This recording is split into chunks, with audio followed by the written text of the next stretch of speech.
today's video, we'll be reviewing the Vego Garden's retractable hose. So let's go ahead and jump straight into this video. So we'll be covering the different types of watering schedules for lots of different plants, such as fruiting trees, perennials, flowering shrubs, etc. So let's go. Now, when it comes down to watering, it really varies on your climate. For example, here in South Florida, we are a tropical climate, so we really don't have to water so much throughout the week. For example, roses here in South Florida, we need to go ahead and water them 1 to 2 times per week if we don't receive rainfall every day. Now, when I water my roses using the Vego Garden's retractable hose, I use a shower setting, which is an easier flowing setting that allows that the plant and the root system itself gets properly watered. And I always recommend watering at the base of the plant, so then you know you're saturating the soil very well and those roots are receiving water.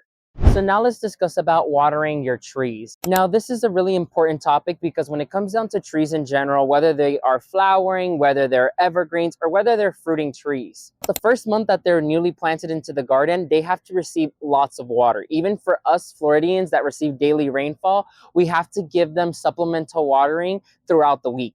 And especially if you're growing them in containers, you have to make sure that you're watering them at least once every 2 days. Once again, it depends on the type of tree you're growing. For example, this magnolia I have here actually likes to dry out in between waterings.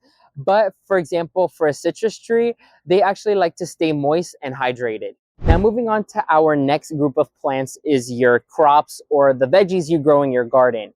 And really, annuals also fall into this topic because watering for annuals and crops in general is usually the same rule. And that is because since they're seasonal, they need to be taken care of lots more, and you have to make sure you're staying on top of watering for them to stay happy and actually make it alive to the end of their season. For example, I have some corn that I have here, and corn like squash and tomatoes and cucumbers, they're all heavy feeders. And as they're heavy feeders, they also require lots of water to actually stay happy. So I have to see myself watering these plants once every day if we don't have a severe rainfall. And with the Vego Garden's retractable hose, it makes watering in the garden 100% easier, as the retractable hose I have is 100 feet long, so it covers my entire garden. Not to mention, when you're done watering the garden, it is such an easy put away, as all you have to do is tug it again and it will retract itself back into its little box. And the hose itself actually comes with multiple different settings.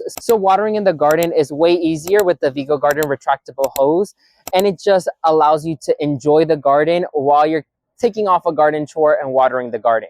And don't forget, if you're interested in getting one, I'll be leaving the links down below for you to get one, and make sure to use my discount code so you can get a new discount off your order. Now, watering in the garden is always a delight to do because you're able to enjoy your hard labor and you're able to relax while you're taking a chore off the list and water your entire garden. And like I mentioned, I'll be leaving all the links you need down below in the description box below, so make sure to go check it out. It's such a wonderful tool and it makes gardening and watering so much easier. Make sure to like this video, leave me a comment down below letting me know what are your thoughts on the retractable hoses, and make sure to subscribe to the channel if you aren't already and turn on the bell notification button so you get notified when I release a new video. And as always, thank you all so much for watching this video. May God bless you and your entire family, and never forget to grow big, awesome gardeners. Bye everyone.